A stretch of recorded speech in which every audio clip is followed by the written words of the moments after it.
இங்க ஒரு பொண்ணு ஏர்போர்ட் செக்கிங்ல கிராஸ் ஆனதும் அலாரம் அடிக்குது. உடனே அவகிட்ட இருந்த பிராஸ் நெக்லஸை எடுத்து போலீஸ் முன்னாடி வச்சிடுறா. செக்யூரிட்டி திரும்பவும் அவளை செக் பண்ணதுல மறுபடியும் அலாரம் அடிக்குது. வேற வழி இல்லாம அவகிட்ட இருந்த எல்லா வெப்பன்ஸையும் தீனா படத்துல தலை அஜித் எடுத்து வைக்கிற மாதிரி அங்க இருந்த டேபிள்ல ஒன்னொன்னா மாசா எடுத்து வைக்கிறான். அதை பார்த்த செக்யூரிட்டிஸ் எல்லாரும் ஸ்டன் ஆகி நிக்கிறாங்க. ஒரு செக்யூரிட்டி அவளோட பேக்கை திறந்து பார்க்கும்போது அதுல ஒரு வெட்டப்பட்ட கை இருந்துச்சு. ஆனா அவ இது வெறும் டூப்ளிகேட் ஹேண்டு, சினிமா ஷூட்டிங்காக எடுத்துட்டு போறேன்னு போய் சொல்றான். ஆக்சுவலா அந்த பொண்ணால ஒருத்தரை பற்றின எல்லா விஷயத்தையும் மனசால உணர்ந்து கண்டுபிடிக்க முடியும். அவளோட சின்ன வயசுல இருந்தே ஒரு சீரியல் கில்லரை தேடிட்டு இருக்கிறான். இப்போ அவளுக்கு இந்த ஸ்பெஷல் பவரும் இருந்ததால இதை வச்சு அவனை எப்படியாவது கண்டுபிடிக்கணும்னு ட்ரை பண்றான். அவளோட பேக்ல இருந்த வெட்டப்பட்ட ஹேண்டு இவளோட ஃப்ரெண்டு தான். அது ஒரு நாள் தெரியாம போலீஸ் ஸ்டேஷனுக்குள்ள புகுந்து ஒரு பவுலிங் பாலை யாருக்கும் தெரியாம எடுத்துட்டு வருது. ஏன்னா அந்த பவுலிங் பாலை வச்சிருந்தவங்க அந்த சீரியல் கில்லரால கொலை பண்ணப்பட்டிருப்பாங்க. அந்த பந்து அவ கையில எடுத்ததும் அவளோட கண்கள் மூடிடுது.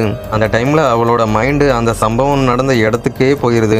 அங்க அவ சீரியல் கில்லரோட முகத்தை கிளியரா பாக்குறான். அவனை கொலை பண்ண போகும்போது தான் ஏர்போர்ட்ல செக்கிங்ல மாட்டிக்கிறான். ஆனாலும் விடாம அவனை தேடி போறான். கடைசியில அவனை கண்டுபிடிச்சிடுறான். அப்போ அவகிட்ட இருந்த ஒரு வெப்பனை எடுத்து அவனை அட்டாக் பண்ண போகும்போது சடனா அவன் அந்த பொண்ணோட கையை பிடிச்சிடுறான். அந்த டைம்ல ரெண்டு பேரோட மைண்டும் கனெக்ட் ஆயிருது.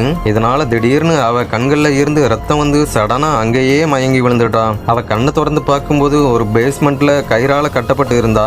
அவளை சுத்தி பயங்கரமான பொம்மைகள் நிறைய இருந்துச்சு.